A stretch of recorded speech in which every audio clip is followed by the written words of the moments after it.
Fatal Frame is a series that a lot of people missed when it released. Being in a genre that at the time was dominated by heavy hitters such as Resident Evil, Silent Hill, Dino Crisis, and to a lesser extent Clock Tower, Fatal Frame by all rights should have taken off with success due to the popularity of the genre of gaming as a whole. And yet it didn't. And to be honest, I didn't even hear about Fatal Frame till around 2004 when I was a senior in high school and I was at my girlfriend's house. We're married now. And her younger brother showed me the second game. As we played it, the game quickly became terrifying, and for the longest time I considered the second game to be the scariest game I've ever played. This sparked my interest in the series, but being a broke high school student, I couldn't buy the game, so I forgot about it. Fast forward 6 years and my wife and I were living in our own place expecting our first child. And in 2010, I walked into a local GameStop and sitting on the shelves were all 3 games. So I bought them.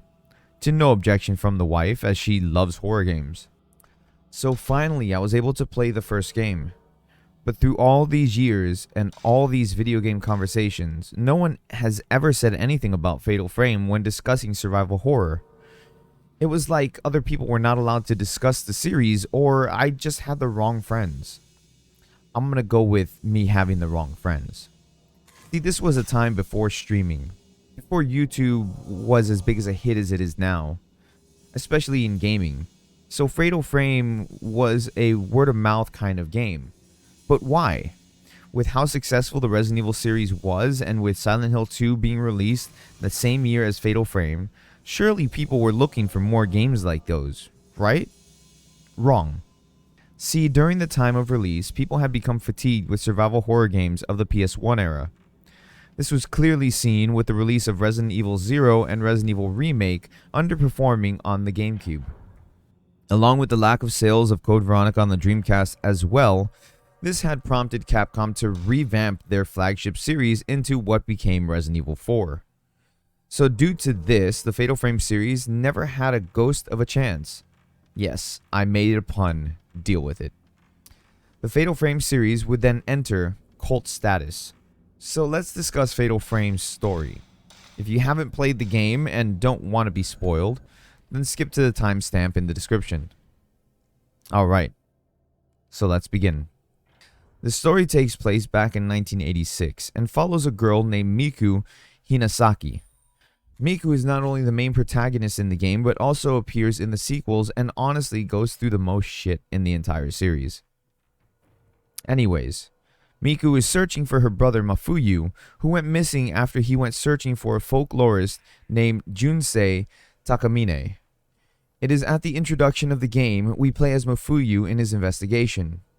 As he entered the haunted Himuro mansion, he brings with him a camera obscura, which was a family heirloom that has the ability to see and exorcise ghosts. After he enters the mansion, he is quickly attacked by the spirits that reside there. His fate is left unknown by the player. Miku enters the mansion a couple weeks later, where she finds the camera obscura that was left behind by her brother. Miku's investigation leads her to uncover the truth about the hellish mansion, as well as the missing folklorist that her brother was searching for. Through notes and journal entries, Miku learns about the rituals that were performed at the mansion, along with the main reason the mansion exists. Beneath the Himuro mansion lies the Hellgate. The Hellgate was a doorway to the land of the dead, and every 10 years the Hellgate would start to open, which could lead to the calamity where evil and malice would spill out. The Himuro family put themselves in charge of sealing the Hellgate, and to do so they had to perform 3 rituals: the blinding, the strangling, and the demon tag rituals. The demon tag ritual would be performed first, and would be used to determine who would be chosen to be the blinded maiden and the rope shrine maiden in the upcoming rituals. The demon tag ritual required that the girls be older than the age of 7 years old, 9 months, and 25 days, which is oddly specific. The girls are then gathered at the location in the mansion where the girls would play the game. The first girl caught in the game is the blinded maiden, and the last girl is the rope shrine maiden. As the name implies, the blinded maiden is blinded by wearing a mask that gouges out her eyes. The rope shrine maiden is taken from her family and secluded for the next 10 years to prepare her for the strangling ritual. The strangling ritual is the most important ritual in the Himuro Mansion, as this is the one used to keep the Hellgate sealed for the next 10 years. During the ritual, the full moon would align with the moon well, where the maiden would purify herself before the ritual. There they would take the shrine maiden to the rope altar, where they would tie ropes to the maiden's limbs and neck until the ropes are soaked with her blood until she died. The maiden has to do this willingly for the ritual to work, which is where the current story takes place, as the last shrine maiden did not do this willingly, causing the calamity. Miku learns that Kyrie, the previous shrine maiden, fell in love, and that caused her to no longer be willing to sacrifice herself. The family then proceeded to kill the man she fell in love with in hopes that Kyrie would become willing again. But this made matters worse, and upon her death the ritual failed, causing Malice to exit from the gate, killing those who resided in the mansion, and any survivors would go insane. The Malice then attached itself to Kyrie, turning her into a vengeful spirit. This honestly sounds like it would make a fantastic movie, but I've yet to watch the Fatal Frame movie, so we'll wait to see how that goes. With the Malice now free, the entire mansion has become filled with the restless spirits of those who live there, forever cursed. Miku's investigation, while also being guided by the helpful spirit of a girl in a white kimono, who is the innocent side of Kyrie, who was left over, leads her to find that Mafuyu was still alive. That while he is trapped in the mansion, he was kept alive by Kyrie, as he resembled the man she fell in love with. Miku eventually finds Mafuyu in front of the Hellgate, and before they can reunite, Mafuyu is pulled in by Kyrie, which leads to a final confrontation with the angry spirit. After the battle, Miku is able to free Kyrie of the Malice, which also frees Mafuyu. Here we have one of 3 endings. 2 endings are on the PS2 version, and the third is on the Xbox version of the game. The first ending is obtained by finishing the game on normal mode, the second on nightmare mode, and the Xbox exclusive ending by finishing fatal mode. In the series, the normal ending is the canon ending, so that is the one we will talk about here. After being freed from the Malice, the girl in the white kimono appears to remind Kyrie of her duty. Kyrie responds, and now, with a firm resolve, she willingly puts the ropes around herself to seal the Hellgate so it never opens again. The cavern around them starts to cave in, and Miku and Mafuyu are instructed by Kyrie to escape, as she needs to stay to be the seal for the gate. But as they escape, Mafuyu has a change of heart, and decides to stay behind with Kyrie to comfort her during her endless pain. Because, why the fuck not?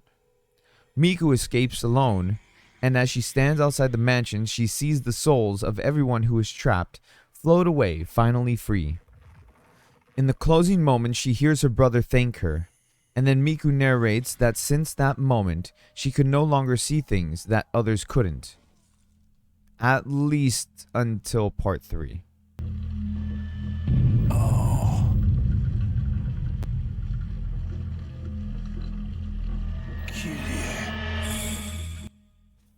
Alright, so now that we discussed the story, let's talk about gameplay.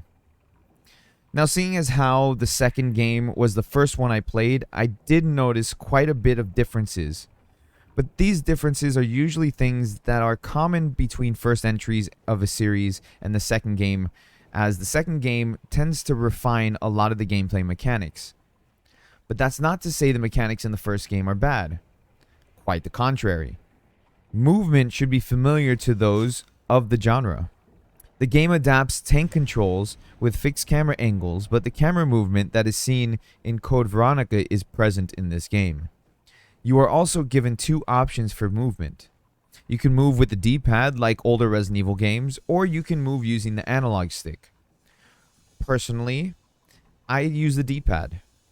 What makes this even easier to control, though, is that by holding the run button, you can have Miku move forward automatically, and you can just change her direction using the D-pad. This type of movement does wonders, as I'm not running into walls like I do normally when I'm playing a Resident Evil game. Combat in this game is very unique. When you enter combat with the ghost, you have to bring out your camera, which will enter you in the viewfinder mode. In viewfinder mode, you can use the camera to exorcise ghosts. During combat, the ghost will attack, and the camera gives abilities to fend off the violent spirits. These abilities can be unlocked using spirit points that you get from combat, finding hidden spirits, or taking pictures of benign spirits. You can unlock abilities such as slowing enemies, adding a knockback effect, stun, and more. You can also upgrade basic functions of the camera to give you more range, add more damage, and increase spirit power to allow for a more powerful shot. On top of all of this, you can also have different film that can be loaded that acts as your ammo. In Fatal Frame, there are 4 types of film that can be loaded. Type 14 film is the basic film in this game and the equivalent to handgun ammo if you compare to Resident Evil games. Being the weakest film, it is also the most abundant. Type 37 is the next grade up and would be equal to what a shotgun would be in the Resident Evil games. Though it doesn't have a wider range, it does do more damage than the basic film and is also the second most abundant film to be found. Type 74 film is the second strongest film in the game. Being a strong film type, it is harder to find and usually reserved for when fighting enemies with high health. This would be equivalent to magnum ammo. The final film type would be type 90. This film is the strongest in the game and makes quick work of anything it is used against. Basically the rocket launcher of the game. Because of its high damage, it is rarely found in the game. Each film also has different reload rates, and as such, the weaker the film, the slower the reload. So choosing the correct film during a fight can mean you're going to have an easy time or a difficult one. Though there are other mechanics that can change the outcome as well, even if you're using weaker film.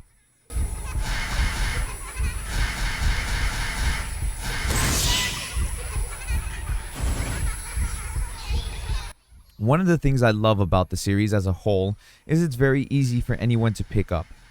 But the game mechanics have enough depth to satisfy the more hardcore players of the genre. I mention this because during combat, timing is everything. During combat, you have different shots which you can take. The different shots can have different effects as well as earn you more points to upgrade your camera. Since there are a bunch of different shots, we're only going to touch on a couple of these. The first being the normal shot, which is exactly how it sounds. Normal shots do basic damage and net you the least amount of points. A shutter chance shot can be done when the ghost is about to attack, which will be indicated with the ring turning red and have an audio cue as well. This shot will do more damage and will net you a lot more points than a normal shot. In most cases, a shutter chance will also be combined with other shots. If timed properly, a shutter chance can turn into a fatal frame shot. A fatal frame shot, or zero shot, can happen when the ghost is attacking and the indicator flashes red. You can unlock a special indicator for this specific shot. The fatal frame shot will do the most damage as well as receive the most points when done. The shot will also have a knockback effect that gives you much needed breathing room in these closed spaces. Now, what survival horror game wouldn't be complete without healing items? Fatal Frame has 3 types of healing items. Herbal Medicine, which will heal you for about 25% of your health. Sacred Water, which heals you completely. And Stone Mirrors, which acts as an extra life. Stone Mirrors can only be held 1 at a time, however. So let's discuss level design, because that is one of the most important things when it comes to games such as this. And anybody who is familiar with the genre of survival horror is very familiar with the style that this game presents itself when it comes to level design and map navigation. See, the game is basically modeled after old school Resident Evil games and Silent Hill games. You have your map layout, you have your doors that you can't access without getting usually keys or specific items or doing certain puzzles to be able to progress further in the story and progress further on the map. This game is no different than the other ones. if you've played any Resident Evil game, any Silent Hill game, you will feel right at home with the way that the map is laid out in this game. And it's done beautifully, might I add. The way that it flows from one section to the other, it's almost as if it's holding your hand throughout the entire thing, but not quite. Where some games might feel like they are holding your hand and telling you where to go with usually some sort of indicator. This game does it in a very natural way that just feels right. You know that you're progressing because you typically will find new ghosts, or certain ghosts might appear that might say this way, and it's all leading you to certain areas, but it doesn't take away from your natural need of exploration. So those of you who are new to Fatal Frame as a whole, you might want to explore the rooms that you're in before you actually follow the ghost that says this way. Not to mention that the rooms or the sections of the map that you're in, you're most likely locked in there. So you can't progress without actually going and following that specific ghost. But like I said, while it holds your hand in a sense, but it doesn't feel like it, it's because it's all naturally part of the game. And games that do that seem to just do it the best, right? So if, for example, you were in this game, you're playing through Fatal Frame, and it's a game full of ghosts, and all of a sudden something on your screen just pops up, go this way, but it's an indicator, or it's just an icon on the screen that just starts flashing. Or if you open up your map and the doors on your map start flashing in a certain way saying to go this way, it would take you out of the game. It would be immersion breaking. Where the way that the game handles it, instead, it shows you these ghosts that are non-violent ghosts. They're more like passive ghosts. It shows these ghosts that basically kind of edge you towards that direction. And it's done very, very well. And the thing is about these games, and I'm going to continuously say this in pretty much every single one of these videos, and I've said this in the past regarding Resident Evil games, all of these games are Metroidvania style games, whether you realize it or not. Meaning that in order to progress on your map, you have to be able to find items to unlock the doors, or to be able to proceed further. Fatal Frame does it in a way that items will be hidden. Sometimes you'll have to take pictures of doors, which will then reveal another location that you have to go to then find whatever specific item that you need, or maybe find a ghost, which will then, once defeating the ghost, will open the pathway. Or sometimes just taking a picture of a specific item that is shown in the first picture might open that door. So the game does it in a very natural way that just feels right for the world that they've built for Fatal Frame. Whereas games like Resident Evil, they do it in a form of keys and puzzles that feel natural for those games. Now, let's say, for example, Dead Space, right? Dead Space, you push a button and Isaac puts up an indicator that leads your path.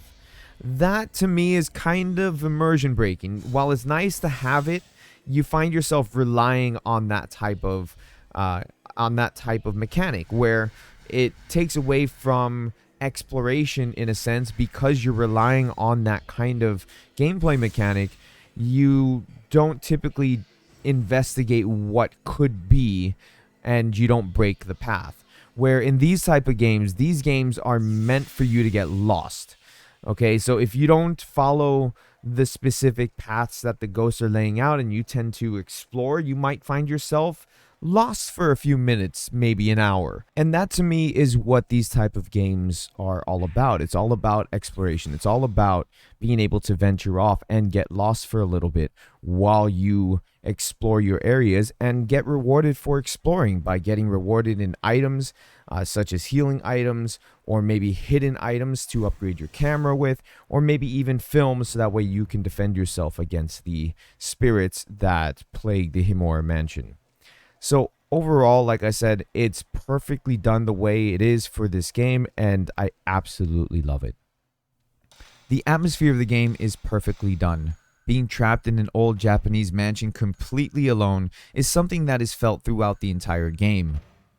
The lighting in the game is a perfect match to the old mansion, as the mansion was built in a time before electricity, and as such is lit by moonlight or candles or the flashlight carried by Miku.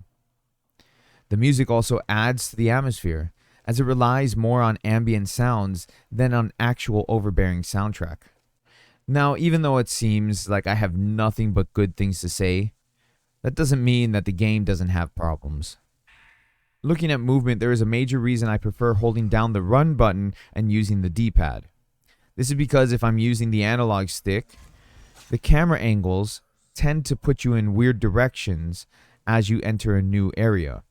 The character will orient themselves and it'll change the way that Miku runs, and a lot of times it would make her run in the wrong direction. This is an inconvenience more than anything. And so for me, the solution is using the D-pad and the run button. Another issue is the filter the game puts over the image of the game. To be fair, it doesn't do this all the time, and it only does it in certain situations, but the static filter that happens does not translate well on the PS2 image, especially combined with the ghosting that happens when you move your character around. And no, I'm not talking about the ghosts in the game, but rather a weird afterimage that plays certain PS2 games. Another thing that bothers me probably the most is the character audio. While there isn't much dialogue in the game, as Miku spends most of her time alone, it doesn't change the fact that when there is dialogue, it can be overly quiet at times. This is something that bugs me, as I want to hear the character as clearly as possible, and it just makes the mix sound bad. Tell him what?